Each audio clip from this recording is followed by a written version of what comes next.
At your peak, how much coke were you moving and how much cash are we talking? Some days we would probably do 200 kilos in one day. In one day. I was looking at a life sentence. What was the biggest fear? Getting killed. Freeway Rick Ross is a former drug kingpin who built a multi-million-dollar empire in the 1980s South Central Los Angeles during the height of the crack cocaine epidemic. Now a reformed man, Ross uses his story to inspire others as a motivational speaker and advocate for social justice. Do you witness your mom killing your uncle for self-defense? He was like my father at that time. What happened that day? Do you remember? We came in the house and we could hear the commotion in the kitchen. My uncle was in the kitchen stabbing my auntie with a knife. My mom immediately jumped in. She was able to get my auntie out of the house. We all left the house. My uncle followed us to the next place that we went. What happened? My uncle kicked the door in, and that's when my mom shot him. She told him to stand back. I could hear my uncle on the ground gasping for air. You know, that was the last time that I saw him or heard anything from him. How did that shape the trajectory of your life?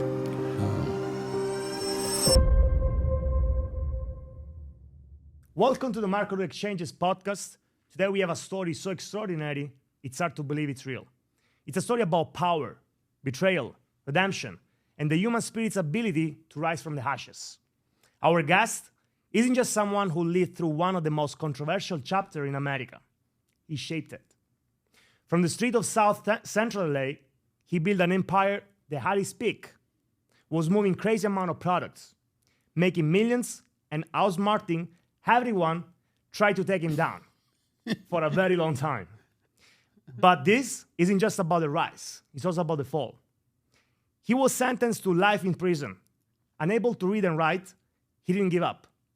Instead, he taught himself the law, uncovered a legal loophole, and did what most of them couldn't do: achieve their freedom back. Today, he's not just a man who survived the game.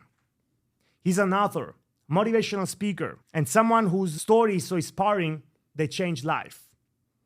And let's not forget, his name got even stolen by one of the most famous rappers in the world.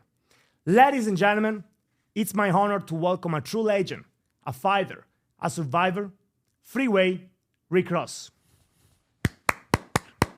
Thank you for being I got to here. give you a clap for that one. That is probably the best introduction I ever had before. Thank you. You deserve it all. Rick, people call you a genius, a drug lord, a key figure in the crack epidemic. But behind the labels, who were you? I was just a young kid who learned at an early age that in order to enjoy the finer things in America, you needed money. You know, I saw my mom struggle, you know, with rent, with lights and gas, broken windows, car notes, not having car insurance on the car, and I vowed not only not let myself go through it, but not let my family go through that again. There was a promise. Yes, to myself. To yourself. And And you know, when you promise to yourself, if you lie to yourself, then you're a liar. It's powerful. And how do you define yourself now? Somebody that is determined to build another legacy that possibly is bigger than the one that I already have. What do you think is the biggest misconception people have about you? They think my life is easy. You know, most people think that because my name is Rick Ross, that things are just given to me, that situations just come my way, that opportunities just happen. But that's definitely not the case. You know, I'm a creator of opportunities. I'm a seeker of information, of knowledge, and I'm driven toward that end. Beautiful. What do you think is that? I mean, you've been in so many interviews, Joe Rogan, Patrick Bet-David, and many others. What do you think is a question that you wish people would ask about you, but they never do? That's a hard one because I done did so many, man, and they done asked me so many questions. I don't know. That's one might be over my head. They've asked me so many questions. You know, I've been asked, I don't know how many questions. You know, I've answered a lot of questions in my life. But the one thing that I don't believe that people understand about me, and which is really my secret, is that I love people. You know, I just left Chicago yesterday, and it was crazy. You know, I believe that we may have the power to end the gang wars in Chicago, and maybe even LA as well. It's crazy, you know. I had a book signing down there, and it was like the gangs were coming from different parts of the city, you know, to greet me, you know, to show their respect, and it was like, wow, how can somebody have this kind of power, you know, where people greet them with this kind of love and admiration, you know, and you know, some of these people are dangerous. One of my guys told me yesterday when we was walking, he was like, well, that guy right there, if he likes you, you're good. But if he don't like you, you got to be real careful with him because he's dangerous as a rattlesnake. And, you know, when you think about it, it's like, wow, these kind of people like you. You know, they respect you. So it's just an amazing thing, you know, to be able to do that. And then I was in Virginia the day before that, you know, at the National Youth Boxing, you know, and same kind of love, you know, like all of the young fighters want to take pictures with me, you know, the moms and the dads want to talk to me about boxing, and I don't know, man. It's just I'm just having fun right now, you know.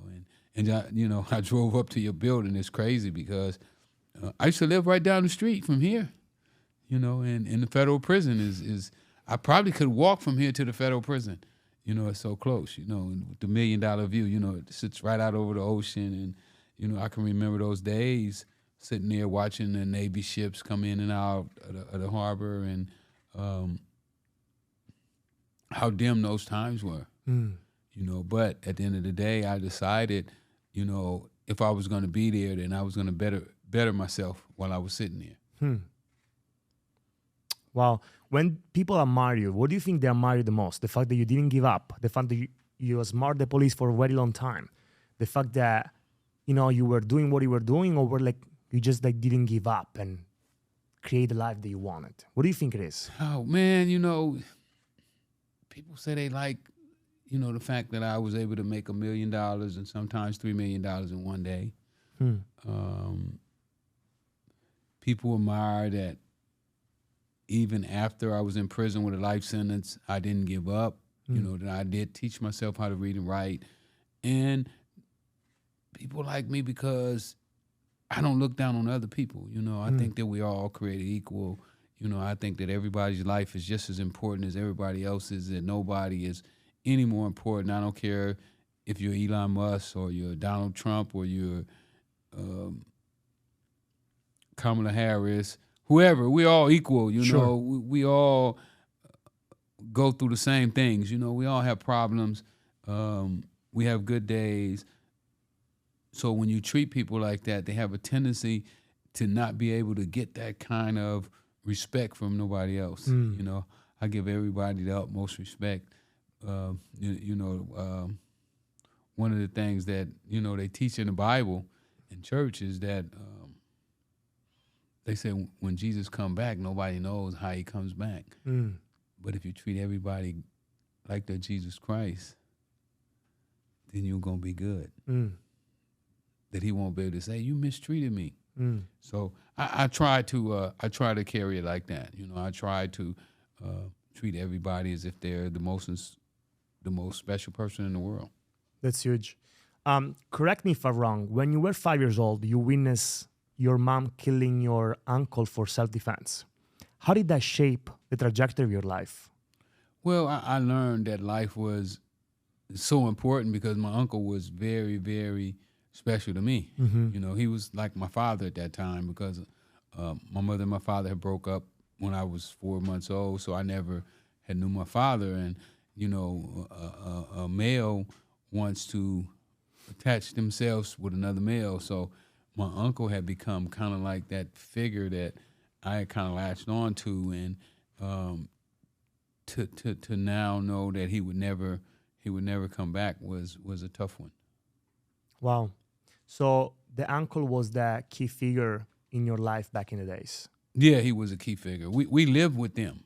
When my mom and I moved to California, we lived with my uncle and my auntie. What happened that day? Do you remember? What happened that day? Oh, I remember perfectly, yes.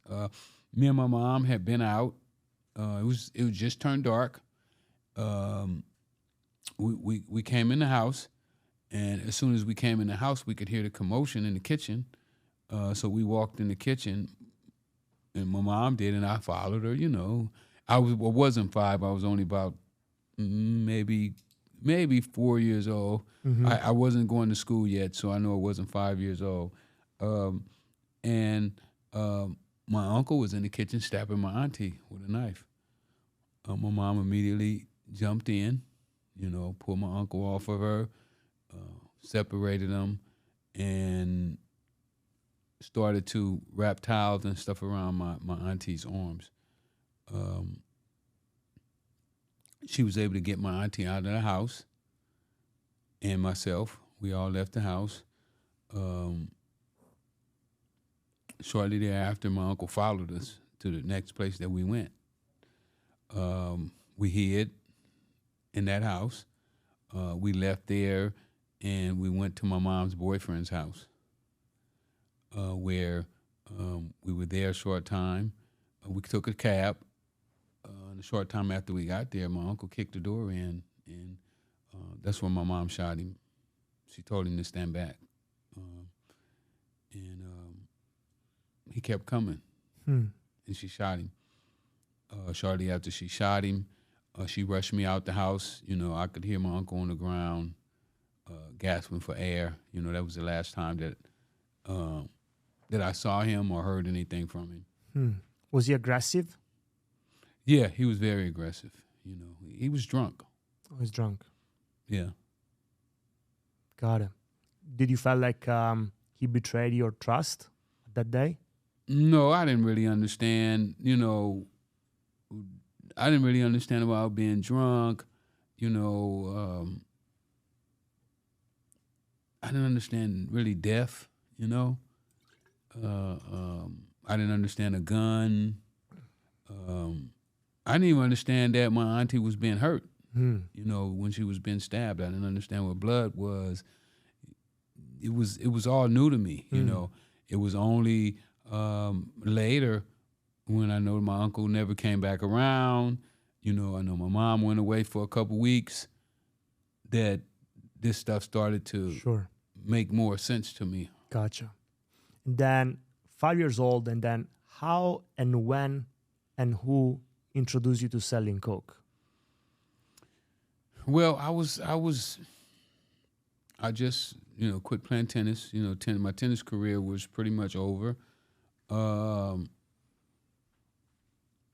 And I was kind of down on my luck, you know, nothing to do, no money, didn't know where my life was going. And one of my friends called me, Michael McLaurin, and was like, he had the new thing.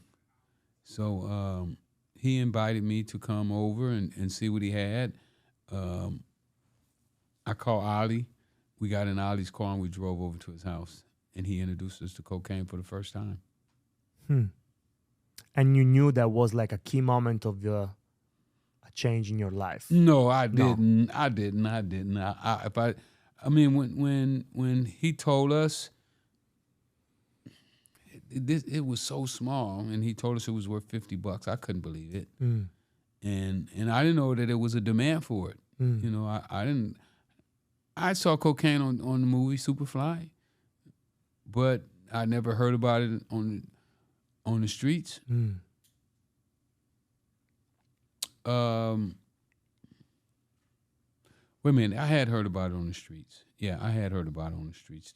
It was a couple pimps that talked about it before. You know, I'd heard it like they had talked about going out, you know, freebasing. So I had heard about it, but just vaguely, overhearing conversation, but never, you know, where me and somebody sit down and we talked about coke or nothing like that there. Never. Gotcha.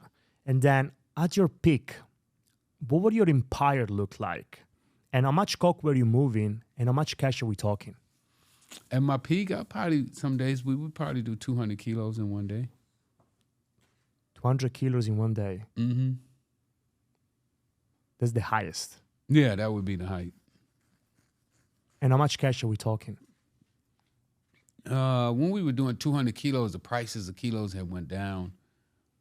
So they kilos probably were like $15,000 to $17,000 a kilo. Oh, wow. What's the most amount of cash you ever seen at one time? That was mine was 3.2 million. 3.2 million. Yeah. And you came from pretty much poverty, right? Welfare. We were on welfare before. Welfare. And how did it felt like coming from welfare to having 3 million sitting in front of your coffee table? Unbelievable. And 3 million back then was different than what it is right now. You know, when we had $3 million, houses in LA were like $60,000. You could buy a house in LA for $60,000. That's crazy.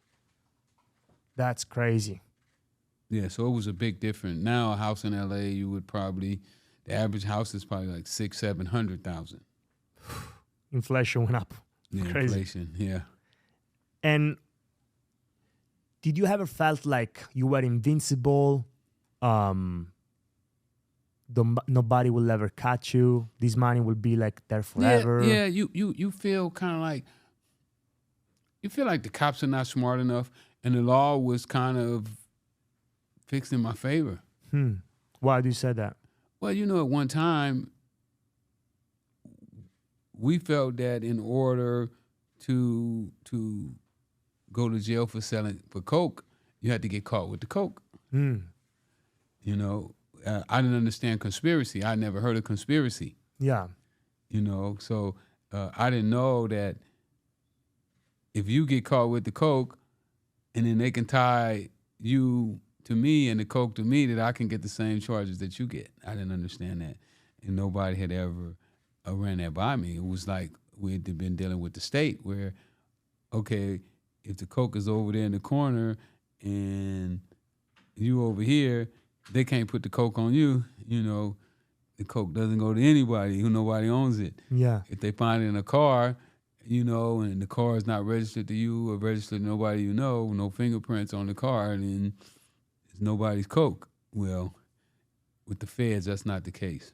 You know, the feds, they work under a system where if they draw a picture for the jury, and even though there's pieces of the puzzle missing out of the picture, the jury can still infer what those pieces probably look like. Yeah. So, you know, when you're dealing with those type of cases, it's a little easier for the prosecution. So it's like playing a chessboard. Oh, absolutely. Absolutely. So since your operation could be compared to like a chessboard, what would be the most strategic move that you were doing to stay ahead?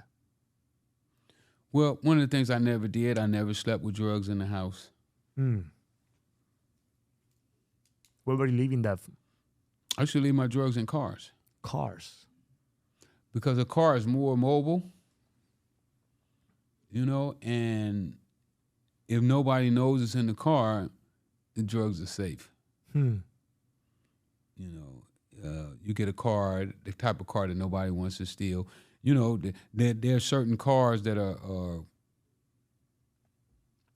what we call popular for thieves. Yeah. So you get a car that's not popular. Such as? Back then, a Chrysler, Okay. hard to steal. Ignition's hard as hell to break. Nobody likes them. Ugly car. It doesn't run really well. You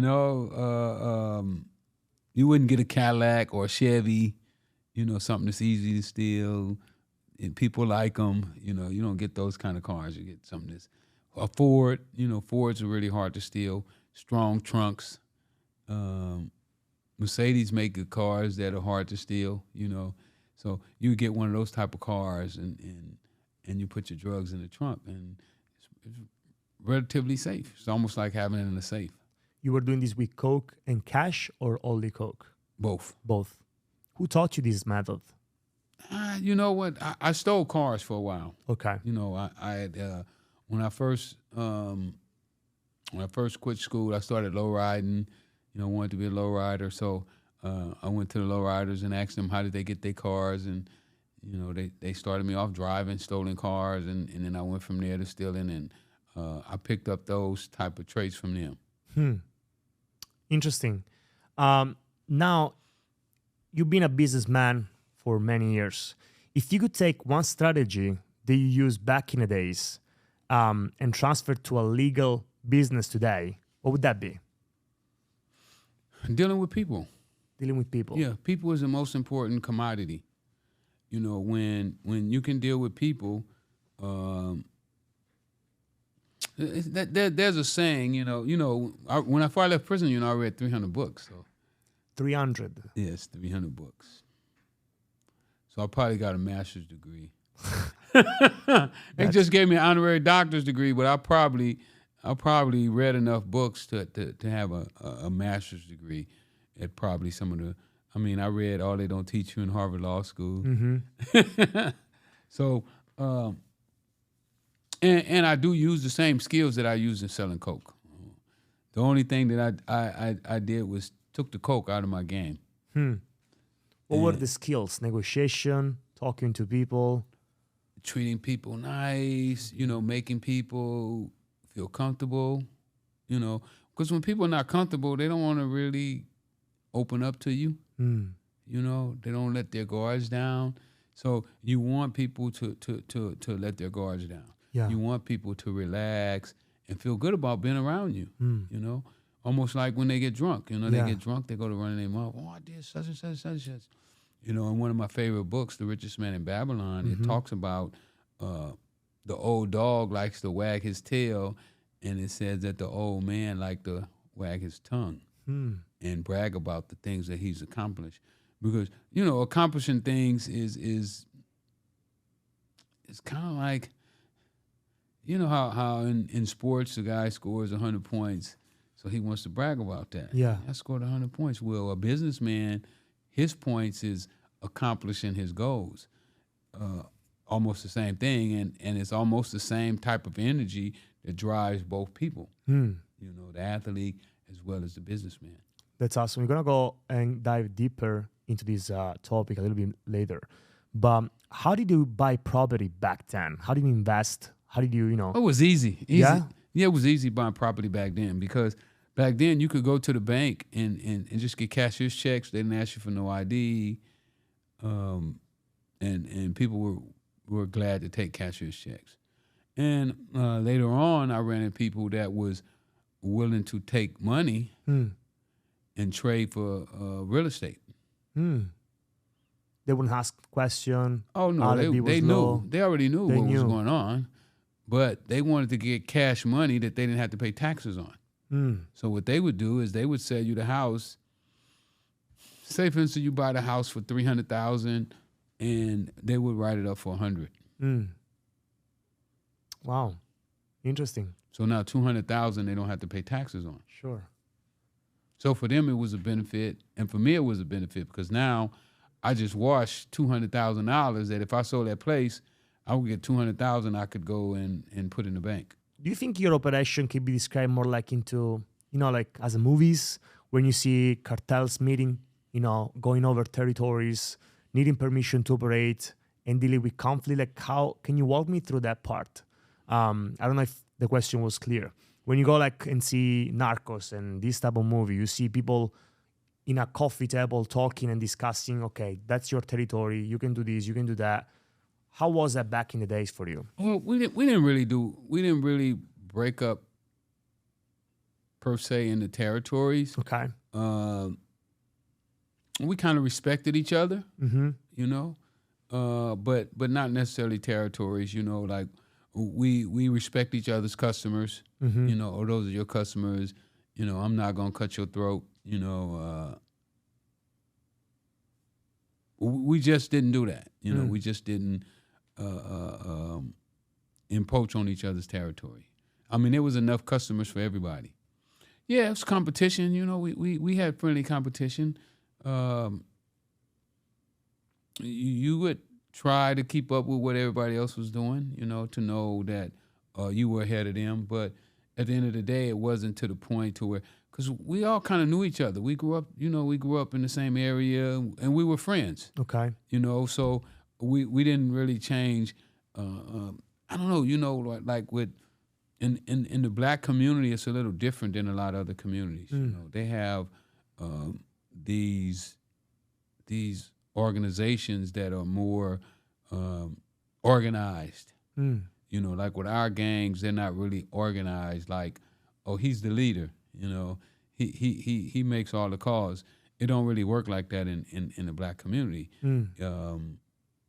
Nobody is necessarily a shot caller over everybody. You know, you may have a guy that he has, you know, 5 or 10 guys that, you know, follow him, but from that same fraction, there might be 4 or 5 other guys that have that same type of power. Gotcha. So what type of conflicts were you facing in a daily basis back in the days? And how did you manage to ensure, like, you know, nobody would, like, how would you manage the longevity of the empire that you built? Well, you know, we were still young, so we bought a lot of guns. You know, we were very well armed, even though we never had to use guns. Knock on wood. But we were very armed, and we had a lot of allies. You know, everybody was kind of like an ally. We had started kind of like a camaraderie where it was open for everybody. But now there was guys that would be getting out of prison, you know, who was, you know, when he went to prison was top gangbanger, top robber in the city, and when he got out, he felt that robbing dope dealers was the thing to do. Wow. And they felt that dope dealers were soft. You know, they didn't think that we were like hardcore, well, and we weren't hardcore gangbangers, you know, guys who would just go out and kill. And even though a lot of the drug dealers could fight and could shoot and do everything that everybody else did, they just didn't think that was the way that they wanted to go. And, you know, the Jack boys would get out of jail and they would try to take advantage of that. Interesting. And back in the days, how did you communicate with your team, like to stay ahead of the law enforcement? Well, the police was pretty dumb, I think. Wow. You know? They and lazy, probably. Okay. They didn't want to do their job, you know. Their job is to investigate. And I think that they wanted somebody to come in and just bring us right to them, you know. And that wasn't the case. I had came up with a formula of growing my customer. You know, so I would know who my customer was. You couldn't just come up to me and say, hey, I want to buy 10 kilos. Well, where you come from? You know, I never saw you before. You never, you know, you're not from the neighborhood. You know, who are you? You know, so by the cops not being able to do that, it kind of threw them for a spin. Now they had to really investigate. You know, they have to stay up all night. Because when they caught a hold of me, when they got a whiff of me, I would only have drugs like 20 minutes a day. So they had like a window of maybe like 20, 30 minutes to like Gotcha. really catch me with drugs, except when I was cooking. Sure. Cooking was a little longer, but we had also caught a whiff of what they was doing with their raids. They would raid at like 5, 6 in the morning, catch everybody sleep. So what we did is we started cooking the dope at like 2, 3 in the morning, and by 6 in the morning, we done in the bed, sleep. The drugs was put up in the car, and what we would do is later on we got even more hip. We would go to a hotel, we would rent a room, and then we would park the car in the hotel's parking lot, which gave it even more security because, you know, the hotel got security to watch the parking lot. They're not letting nobody break in people's cars. Wow. So we had even more security on our stuff, and it was even further away from us. Wow, genius. So during that time, did it happen that the police like tried to blitz in and they didn't find anything, or they were really lazy and that didn't happen? They was really lazy. They just started raiding houses. You know, the first house they raided was my girlfriend's house. You know, a place that I never carried drugs. And I would only go home 11 o'clock, 12 o'clock at night. You know, if I wasn't cooking by 7 o'clock, I'd be up again, you know, working away from that house. So when you see them raid a place like that, it kind of makes you like, they way off. You know, when they should have been, I feel, raiding the rock houses or sending customers to the rock houses. Now, the rock houses, you know, where we sold 50s and 100s, anybody could come there and buy. Sure. You know, we had guys, little guys, you know, it was just workers, and they could go there and buy. Now you go there and you buy and you buy and you buy, and you get to know the guys, and the guy could say, hey, you ready to go buy an ounce? And they would take them to the ounce house. Then they could do the same thing, work the ounce house, get to know the guys, and then the guys say, oh, we'll take you to the quarter pound house. And, you know, you have to, it was like a step up thing that we ran with our customers. Interesting. Now, you seems like a really strategic person, and seems like you had a really good vision of your operation and everything. Now, tell me, did you have any specific protocols that, in case you were arrested, you command your guys to do, so everything was vanished like within a blink of an eye? You saying if we got arrested? Yeah. So, like, did you have any specific protocols just in case you be getting arrested? You had everything like clean up and nobody moves, nobody knows nothing. And well, they could never find the product anyway. The product was always separated. Gotcha. You know, like I would have a guy that would go around to all the rock houses. Say, for instance, in our rock houses would only have $2,000 worth of coke in there at a time. That's all they would have is $2,000. Gotcha. So when they got low, they would call the guy, and he would come there and bring them $2 more thousand. He'd pick up the money, bring them $2 more thousand, and then go to another house and do the same thing. So he's doing this all day long. So if they raid the house, the most they're gonna get is $2. If they raid it right when he drop off, they're gonna get $2,000 worth of coke. Gotcha. Which is nothing. So the secret was move fast, move quick, and get the fuck out. Yes. That's it. Yes. Beautiful. Wow. So in your time as a drug lord, what is the scariest thing that you witness? The scariest thing, being kidnapped. I almost got kidnapped one time. You almost got kidnapped. Yeah. Which year are we talking about? Well, this was early in my career, man. I just started. I probably was only buying maybe a few ounces at that time. What happened? We was having a party at my house, and I went over to my mom's house to take a nap, and I parked my car on the wrong side of the street, and she came out and she saw it, and she woke me up like, move that car. And I got up. I didn't have any shoes on, no shirt. It was a hot summer day, and I went to move the car. When I moved the car, my mom stayed on this dead end up under the freeway, and it was a tunnel there. So when I was going back into the yard, this guy and girl called me, and they called my name, and they was like, Rick. And I was shocked because, you know, I don't sell drugs at my mom's house. Sure. I did before, but not at this time. I wasn't selling drugs at her house anymore. And they was like, Rick, what's up? And I'm like, oh, I ain't doing nothing. And before I could move, the guy put a gun up to my head, told me to get back in the car. He walked me back over to my car and told me to get back in. But, you know, we had a no ransom policy. You know, we're not paying no ransom. If you get kidnapped, you know, we're going to deal with it. So the guy slipped up and he had the gun to my head. And when I stooped down to get in the car, he was still standing outside the car. So his head was up. And then he was telling the girl to get in the other side of the car. And when he turned his head, I grabbed the gun and twisted his hand and got the gun out of his hand. And at that, you know, I was pretty strong too. I was lifting weights every day. So I was able to overpower him and get the gun out of his hand. But the girl picked the gun up and shot at me while me and him was fighting. Oh, wow. And she just shot at both of us. So when I heard the gunshot, I let him go and took off running. And that was the last time someone messed with you? Yeah. We never found, we looked for the guy, but we didn't find him. They had got away too. Wow. Do you think it was just someone that know your name, met your name? Like, how do you think that scenario happened? I don't know. We thought about it for weeks and weeks, and we couldn't figure it out. You know what it took place, who the guy was. You know, just one of those incidents. I mean, it's South Central, you know, and it was early in my career before, you know, I was really powerful. It's just something that happens. Gotcha.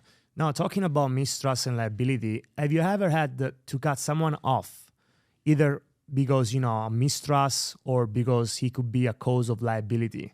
Yeah, many people get cut And off. how do you do it and handle it in a way that you don't create enemies?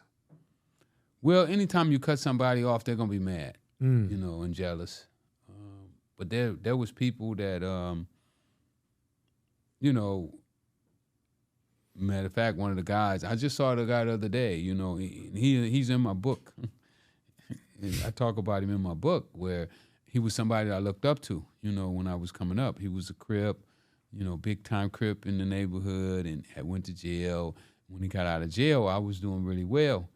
So when he got out, he came to the park while I was playing basketball, and he was like, man, I just got out. I want to get on my feet. So I wanted to give him a kilo of cocaine. So I tell my little guys, like, hey, go and take care of him. And because I had a couple guys that went with me everywhere I went. And so he go and he come back and he was like, hey, we ain't got that much. If we give him a kilo, that's going to be everything at the spots. And the spots going to be out. And I said, okay, just give him a quarter pound in. And so I gave him the quarter pound. I was like, hey, on this quarter pound, just bring back 8,000. And when you bring that back, I'm going to look out for you. So he never brought back the 8,000.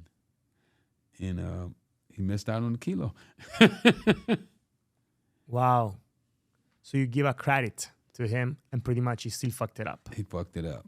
Wow. Yeah, so it caused some animosity, you know, because after that, I wouldn't mess with him no more. Yeah, of course. You know, he didn't have nothing else coming. Because I said, if you can't handle 8,000, you can't handle 40. Sure.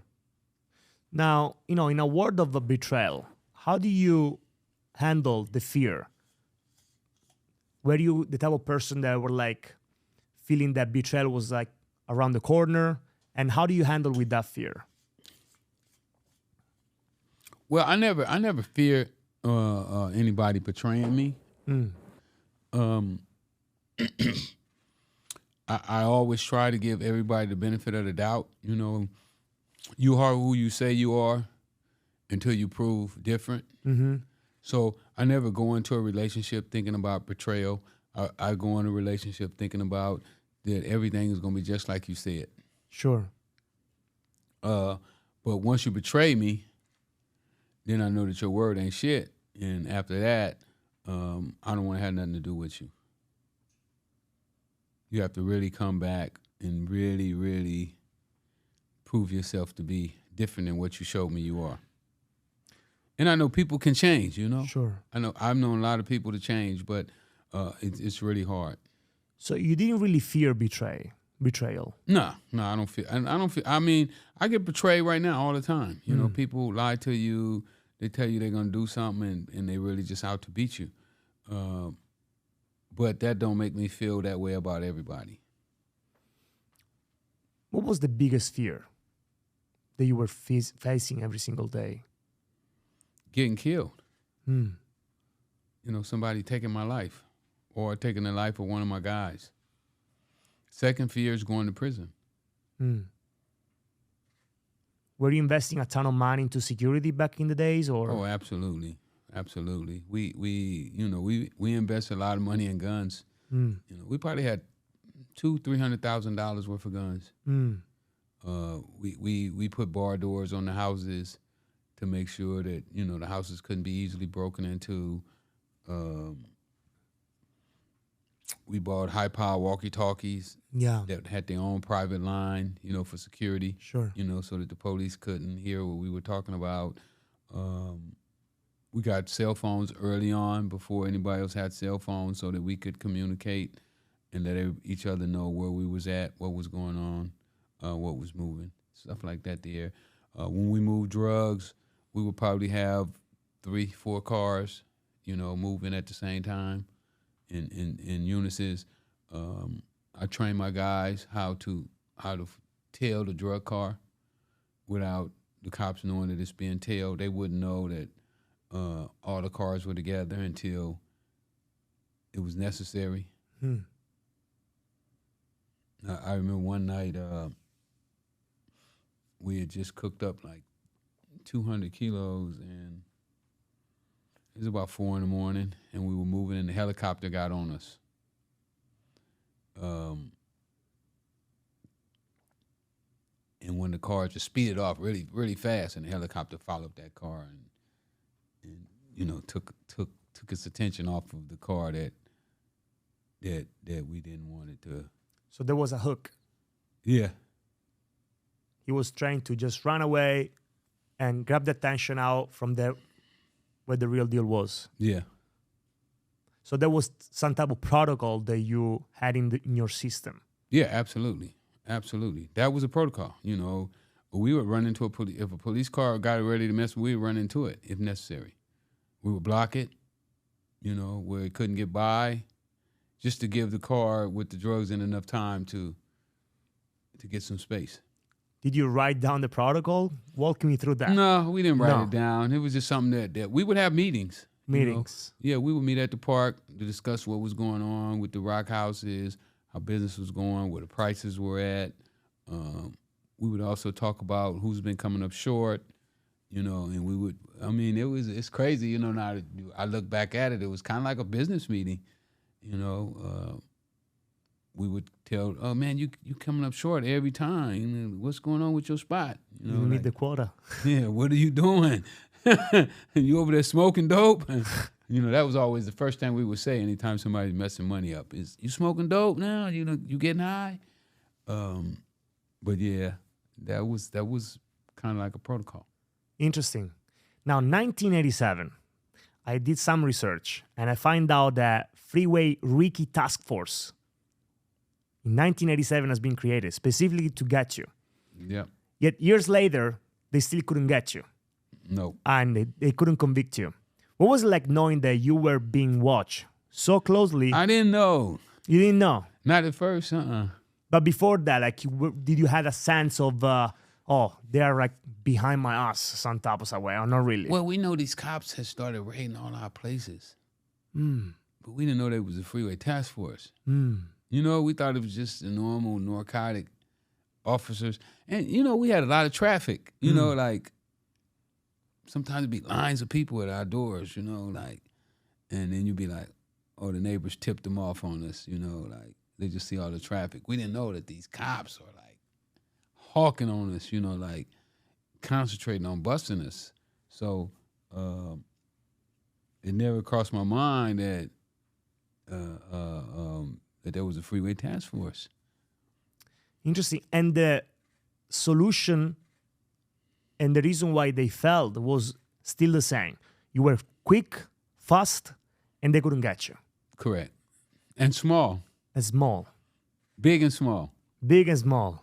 Yeah, see, it's funny because, I'm doing boxing now. I got a couple great little boxers that I'm working with, and they were in the gym the other day, and the guy was saying, Rob Garcia, one of the trainers, was saying, be big, and then as soon as you be big, turn small. Become a small target. So we were small because at our rock houses, we didn't keep much dope in there. But we were big in the quantity of dope that we were buying. We buying a lot of dope, but the part that you can see was really small. Sure. So we were being big and small at the same time. Amazing. So that's fascinating. So some officer actually chasing you during that time, has been found out that they stole money and planting drugs, false lied evidence. on search warrants, and that's where I get my snitch jacket from the cops who I testified against them. I testified that the night that they said I shot at them, I didn't have a gun, that I didn't have drugs, that they planted everything, they lied about everything. But yeah, they got prosecuted. Did you suspect some type of corruption during that investigation before that? And how was like finding out the truth and be like, hey man, that didn't happen. I didn't try to kill you. I didn't try to do that. Why do you say that? I knew it was corruption from the beginning because when they raided my girlfriend's house, they said it was drugs there, and first of all, the amount of drugs they said they found at that time, I wasn't even messing with those quantities of drugs, and that they found it at her house, was like bizarre, because we didn't keep drugs in her house. So I knew without a shadow of a doubt that they were lying and that they were planting drugs.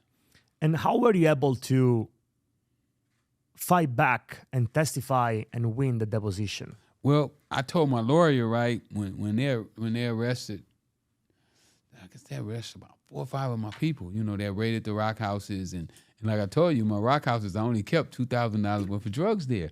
So they started saying, oh, it was a half a kilo there. And I was like, what, no half a kilo at that house? And then I'm thinking like, Betrayal, my workers bringing their own drugs in, selling them. Like, what is a half a kilo doing there? We know we only bring $2,000 worth of rocks there, and that's only like 20 rocks, and all the guys know you can flush that down the toilet so easy. So how could the cops find a half a kilo at a place that there's only supposed to be $2,000 worth of drugs? So I go to the lawyer and I was like, man, these guys are lying. And my guys swear, like, man, no drugs at the house. I flushed everything, because it was hard for the cops to get in. We had very solid bar doors. I had learned not the normal bar doors like you see on people's house. We had these bar doors where we fixed these special rods that was like this long and like that thick, and they would run through the wall. So you would almost have to tear the whole wall out to get in. So I'm like, how you get caught with drugs? And it took the cops, 30, 40 minutes to get in the house, how you get caught? Yeah. So the guys were like, I didn't have no drugs. And then another one of my guys, Cliff, he was at a house, and he was like 16 years old, and this was his own house. He was just like somebody who bought drugs for me. He wasn't my worker. But they raided his house, and he only had money, $60,000, and they took the money and never claimed it. So when all this stuff was coming, I would go to my lawyer and I tell him, and he was like, oh, these cops are not crooked. Cops don't do that stuff. And I was like, they do, man. I'm telling you, these cops are crooked. So he was like, yeah, if I knew about some crooked cops, I would hire an investigator to go investigate them. So that's what I did. I hired an investigator. I was like, you know an investigator? So he introduced me to this guy, and this guy started an investigation. How long it took? Oh, man, it took a while, like a year and a half. It cost me a lot of money, too. But it was well worth it, to have investigated them and came up with that evidence. Probably saved me another life sentence. So were you in jail at the time while the investigation was going on? No, I was on the street. On the street. I was on the street. Yeah. They didn't catch me till years later. Now, what's your view on the justice system back then and now? Do you think it's fair or broken? It's broken. Yeah, it's broken. I can see if you have lots of money, you can win. Just a little money is tough, Definitely the system is broken, man. When we look now, look, they say ex-cons can't have a gun, and now we got an ex-con as a president of the United States. And some of the other crimes that, in my opinion, had I committed, I would be in prison for. I never would have got bond, to see that they allow Trump to not only carry a gun, but he controls the button. So this system is definitely broke. It's definitely for the powerful and the rich, and for the people who are not rich and powerful, they pay a cost that the other ones don't. Now, before your final encounter with Blandon, you hadn't sold drugs in 5.5 years, 6 years. Is that correct? Correct. I heard that on Joe Rogan. I was surprised. Yeah. I quit selling drugs in 87. In 87?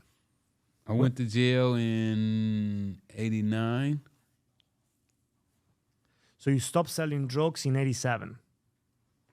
Yep. I went to jail in 89. I did 5 years in jail. I hadn't sold drugs. Oh, while you were in jail, you didn't sell drugs? No. Gotcha. And if I remember correctly, you said that you promised your kids and family that you wouldn't do that anymore. Correct. How'd that... And myself. And yourself. I promised myself I wasn't selling drugs no more. Was that the last time that you broke your own promise? Well, I look at selling drugs as almost like being a dope fiend. I still have nightmares right now selling drugs. Really? Yeah. I haven't had one in a while, but I've had nightmares where I'm doing a big drug deal, and all of a sudden the cops got the house surrounded, and I'm on my way back to prison. Do you think is that old past try to kind of like call you back somehow, some way? Oh, absolutely. And your conscious mind is like, no, wait a second, that's dangerous. Don't do that anymore. Well, my conscious mind says that. Correct. Yeah. The unconscious mind, is the one that tells you what you like. See, I didn't just sell drugs. I love selling drugs. I got a kick out of selling drugs. If something was going wrong, I could go and sell drugs, and it would make everything better. It would make me feel better. My girlfriend messing up, I'm just gonna sell some drugs. So when you have that type of passion for it, it's not easy to let it go. Yeah, not easy to let it go. Even when I was in prison, I had nightmares about selling drugs. But I didn't sell drugs though. I didn't. And with this case, after I started reading the law and I understand addiction, because I was around a lot of addicts. I should let them come in my house and smoke. Like, I had a 3-bedroom house, and in each room, it would be somebody sitting in my room, in one of those rooms, smoking cocaine.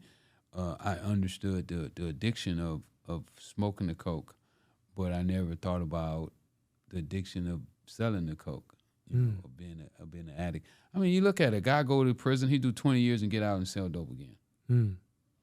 I have friends that, while I was doing my time, came back 3 or 4 times. for small amounts. I mean, I even know guys that was in prison,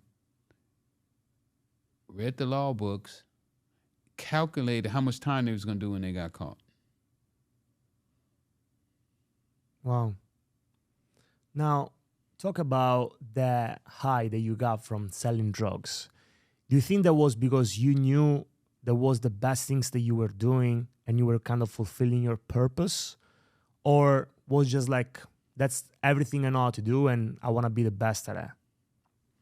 Well, it becomes kind of like a crutch. You know, it becomes something that make you feel better. You know how the dope fiend could be having a bad day and they shoot the dope and then it's like, Yeah. Well, for the seller, it's almost the same thing. But instead of shooting it, he sells it. And it gives him that same type of, everything gonna be okay. So, I mean, like, if you think about addiction, right? I believe that addiction is really the result of the behavior and how you handle with the consequences of that. Meaning, let's just say I'm sipping some wine or smoking a cigarette. I don't think the addiction is within the cigarette itself or the alcohol itself. Perhaps the addiction is how I'm feeling while I'm doing that. What do you think? Yeah, it's the mind. It's the mind. I mean, you know, why can some people stop using drugs and some can't? It's the mindset. You know, it's the ability to tell the mind, to tell the body that it's not going to happen. You know, and then fight those urges. You know, it's almost like, you know, I've been vegan for 33 years to be exact, and I constantly have to fight with myself about things that the body want. You know, the tongue want to taste sweets. And, you know, the mind have to say, you can't eat sweets because sweets is going to kill the body. Discipline. So same type of discipline you have to have when, I believe that when you're an addict or when you're selling. So you said that you didn't sell drugs within that time is because you were in prison. No, I could sell drugs when I was in prison. You could, if you wanted to. I could have become a bigger drug dealer. I was there with all the Colombians and the Mexican cartels, and I taught them how to play tennis. Do you still play tennis now? With my two babies, yeah. Okay. Now, Blandon, during that time you were in prison, you didn't sell drugs, and then what happened? You get out from it, right? Yep. And he tried to talk you into it. No, he did talk me into it. No, I'm saying like during that time, like he was trying multiple times, or was just one conversation? Oh, well, it took 6 months to 6 months to compliment to put this deal together. How did that happen? Well, he kept calling me. You know, first time he called me, I got him for this price, and well, the first conversation, the tape that probably was the worst tape out of all, he called me and he said, "Hey, I got 700 kilos of cocaine," and the first thing I said was, "How much?" So that showed to the jury that I had an interest. But what I understand is that was my normal reaction. Sure. To that question. You know, that had happened hundreds of times. You know, he called me, "Hey, I got kilos. How much?" Yeah. So it wasn't necessarily me saying that I want to sell drugs, but it was out of a habit that had been there for years that just popped out. So that was one of the first conversations that you had with Blandon. 6 months later, I'm doing a dope deal. You're doing the dope deal. How much was that? 100 kilos. 100 kilos. In San Diego, right? Yep, right here. Tell me about that day. Did you have like some type of gut feeling? Some type of Not really. I was fighting with myself, you know. I can remember me and Mike rode in the same car together, and Chico and James rode in the car together. Okay. And we were riding down the coast, you know, and I was looking out the window over at the ocean, and because I was still on probation. I was still on federal probation. And I'm looking out the window, and I'm like, wow, this could be the last day that you get to see the ocean. Really? You were going through that moment? Yeah. Because I was under the impression that with 2 convictions, because I had 2 convictions, that I was looking at a life sentence. And I was wrestling with the fact that, I don't know, I psyched myself out that it would be better to be in prison than to be on the street broke and struggling. And I said, what the hell? Yep. The fear of failing, the fear of going broke again, that was like what was running through your mind. I was already broke. At this time, Yeah. you were already broke. Finish up the jail time, 5 years later, 2 conviction, you broke again. Yep.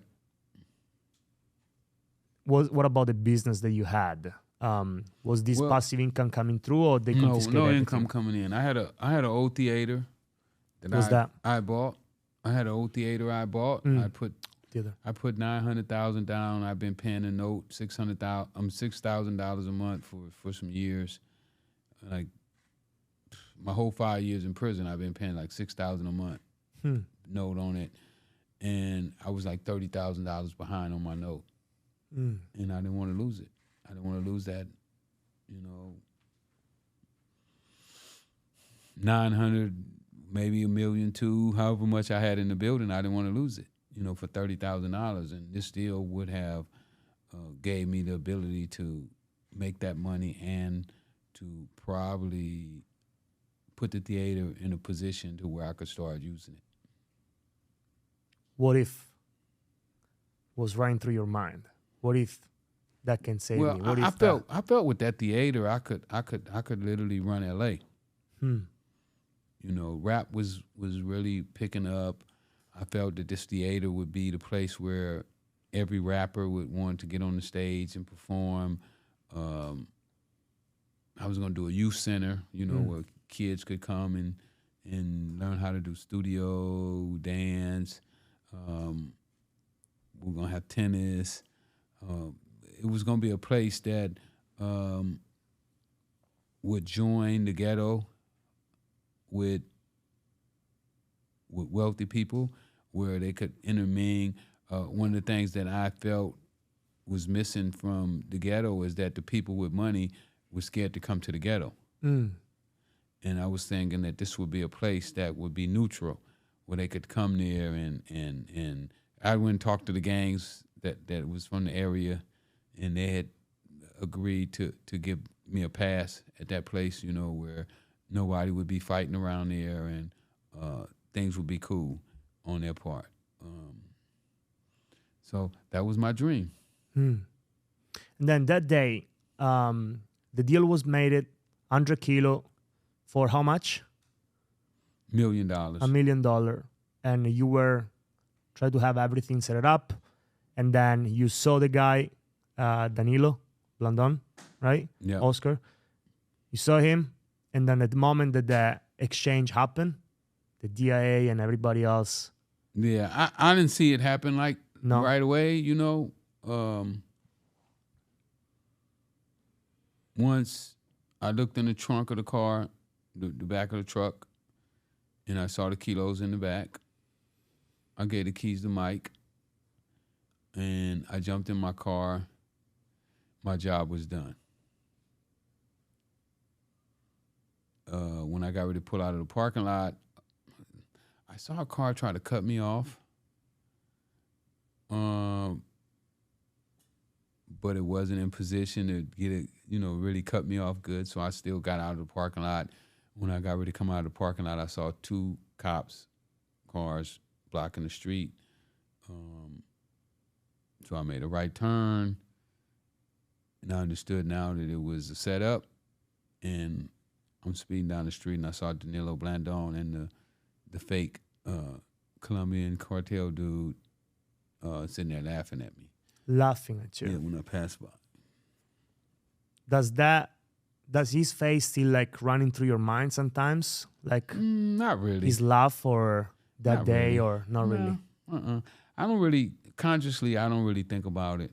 You know, I'm not one who lives in the past because my future's so bright. Yeah. You know, my future's like just like lit up. You know, so I don't think about the past. You know, oh, that's spilled milk.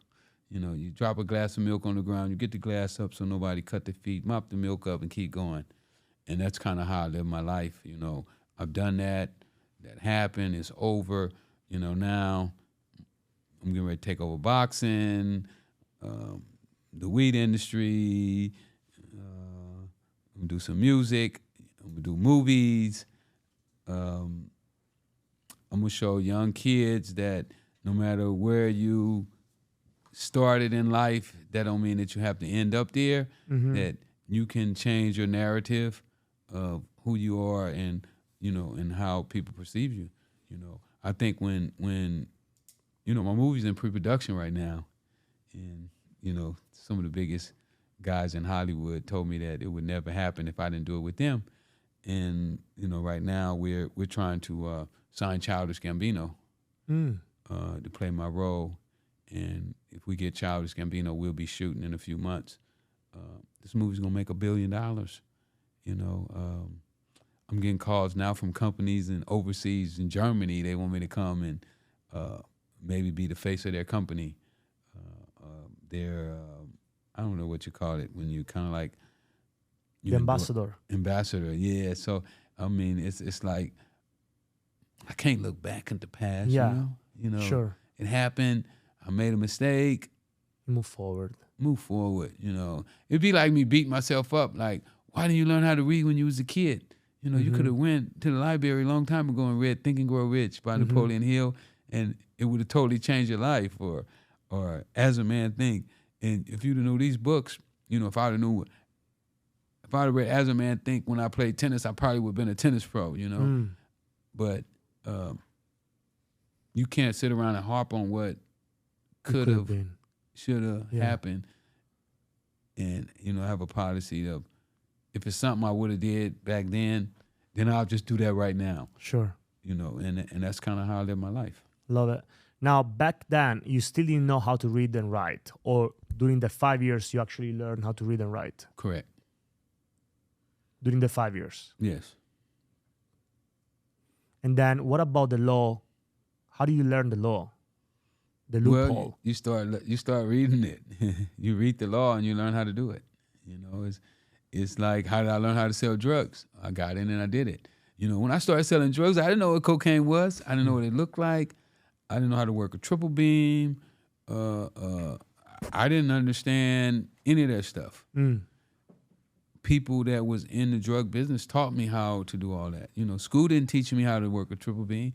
I didn't know what 1/10 of a gram was. I didn't know what a gram was. I didn't know what a half ounce, what an ounce, what a quarter ounce. I knew none of that stuff, but they taught me. But what was like a crucial book within the law that helped you to understand like the loophole?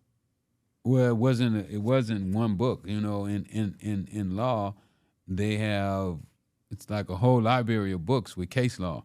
And so what you do is you go and you read these books and you find cases that are similar to yours. You know, like it may be a guy, like one of my favorite cases was a lady named Jennifer Scary, and she got entrapped, you know, by her boyfriend's cousin. You know, her boyfriend sold meth, and she never sold meth before, but she knew who her boyfriend's connection was. So the cousin came to her and got her to take him to the connection, and she got arrested for it. He was an informant. So you just find law cases like those and that relate to your case. You know, interesting. Few more questions before I wrap it up. If you would be able to have a coffee with Jesus, what would you ask him? If he was so powerful, why would he allow people to do bad things? Powerful. If you had a coffee with your young self, what would you ask him or say? And do you think he will be listened to? Yeah. You know, young Rick was always looking for game. He was always looking for somebody that would direct him in the right direction. Sometimes he didn't know what the right direction was, and he followed people that he shouldn't have been following. Interesting. You talk about your future, super bright. What's something you still want to achieve before you die? I don't know. I'm accomplishing some things that I never thought I could accomplish right now. I mean, you know, I never would have thought that I could be speaking at Brown University in an auditorium full of people. Mm-hmm. I don't know. I'm just happy. You know, I just feel fulfilled. You know, if I left today, the only thing that would sadden me is that my two babies wouldn't have me here to guide them. Powerful. Last question. I remember that you were in contact with Blandon to do like an interview, and he asked you $75,000. Do you think is that gonna ever take place? I hope so. Is he in the making? I hope I get the money before. Nobody wants to pay him, but I do. I think that the interview would be worth it. I mean, just for me, it would be worth it. What would you ask him?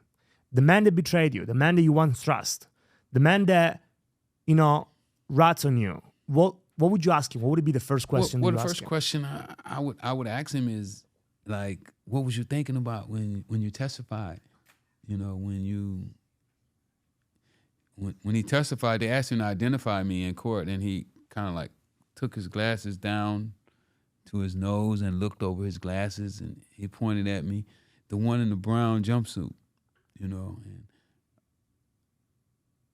I would just want to know, like, how did it feel, you know, to know that somebody that had love for you, and I thought he had love for me, how did it feel to know that now you finna run his life forever, that his life is really over, that he'll never get to see his kids again as a free man. And Blandon had been there. You know, he had been on that witness stand or in the courtroom where he thought that he would never have a chance to see his kids again. You know, now how did you feel about me when you did it to me? Yeah. Did you not have feelings for my kids or me, or what my outcome was? I think those would be some of the questions that I would like. It would probably be a short interview. Short interview. Yeah, it wouldn't be long. Just to get to look him in his face, and he probably would apologize. You know, I understand that he was under a lot of pressure, you know, to know that your family was going to have to go without you. Yeah. Because I know how I felt about my kids. You know, my kids probably would have been tennis pros had I not went to prison. Yeah. I had kids that was, my nephew, little George, was getting more notoriety than Venus and Serena was when they were like 12 years old. And when I went to prison, they didn't have anybody that gave them that same drive and that same determination that I gave them. So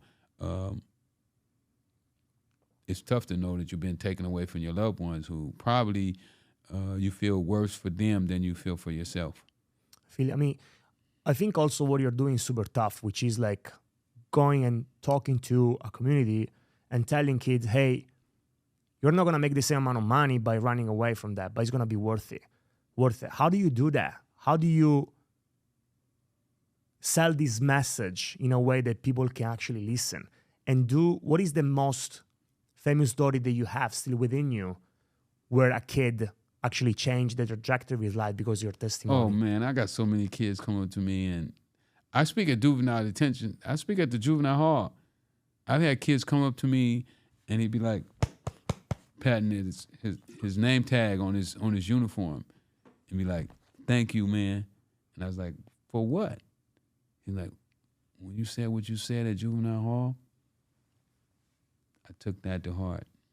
And this was a Spanish kid, not even a black kid. So I get it all the time when kids come up and now it's even worse because now they see it on the internet. They be like, "Man, I saw what you said on such and such a podcast and it made sense and that's why I'm doing what I'm doing and I got this business and that business." And, you know, it's wonderful because, you know, when I looked at my life, I worked 18, 19-hour days. I could have worked at McDonald's and got rich. Because I stacked all my money. I reinvested it. I did what they call compound interest. So if you keep compounding, it's only a matter of time before you're going to be like, "Hey, man, I'm going to go in with you on the next McDonald's or the next whatever it is that they're buying." You know, now we're doing electricity. I think this electricity stuff is probably going to make me a multi-billionaire. Billion with a B. Yeah, with the B. Yeah. This business was made for me. I can't believe that it just fell in my lap. But I know that the work I've been doing over the past, because I worked even when I was in prison. Yeah. You know, even though I did a lot of law work, I still was doing things to generate money. Sure. One day, you know, I got a new shirt that's getting ready to come out, and it's called "Pay Your Dues and Play by the Rules." You know, and that's what so many people don't really understand, that you have to pay dues before you get in, because most people, when they come in, the first thing they do is stick their hand out. You know, when I first started selling drugs, I didn't make any money. You know, I was just selling drugs for Mike, and I gave him all the money. But what I was doing was paying dues, and when the time was right and I got my money, I already had the clientele. So, what's the dues that you are paying right now? Well, I feel that for me to speak to somebody, they're getting a multi-million-dollar worth of game from a person that spent hundreds and hundreds of thousands to learn the things that I learned. My lessons cost me a lot of money. And for me to share these lessons with people for free, they're getting a blessing. What's the legacy that you will be leaving people behind you? I don't know. I don't really care about the legacy, you know. I guess I do, you know. I would one day want to be looked at in the eyes of a Muhammad Ali, Malcolm X, Okay. Marcus Garvey, those type of people. Yeah. But that's not important to me. The important thing is that our young people learn that if they put their mind to it, they can do whatever it is that they want to do. So good. I know you have to go. It was a pleasure. All mine. Having Thank you. this interview with you, this podcast with you. Do I got talent as a host? What do you think? What's your 2 cents? Oh, you good. You good. Yeah? I like you. All right. We're gonna. You know, when I do my interviews, I really like to interview. I really like to get interviewed by smart people. Okay. And I put you at the top. You're one of the smartest guys that interviewed me. The introduction that you did was superb. You know, I clap for you. So I really enjoyed it, you know, and I would definitely interview with you again. Absolutely. You know? We'll definitely do this again one day. Maybe when the movie comes out. Let's go. And everybody be talking about how, because you know, the 4 biggest guys in Hollywood always say that I was crazy because I didn't do the movie with them, and they said it wouldn't come out. So when the movie come out, and everybody gonna say that I was a genius by the team I put together, because I put together my team. Now, I'm not gonna be orchestrating the movie, but I did orchestrate the team. You know, I am the guy who put these people in place to do the jobs that they're going to be doing. And I think I got some pretty good guys. And I think my movie going to shock the world, you know. I'm proud of my Esquire magazine's 80th anniversary article. I don't know if you read that, but they said my story was the biggest story in the past 80 years, and I think my movie is going to be the biggest story for the past 80 years. Looking forward to watch the movie. Thank you again for your time. Appreciate you. I wish a beautiful rest of the evening and incredible success in the following years and many years to come. Keep inspiring. I see a beautiful light within you. I can't wait to see so many people one day keep coming back to you and say thank you because you changed my life. I think we need a society that is, we need heal in this nation, and we need more people that are able to influence versus attack and destroy and bring a negative impact. Yes. So I'm glad that you're doing what you're doing. I appreciate your time, and thank you, sir. Thank you. Thank you.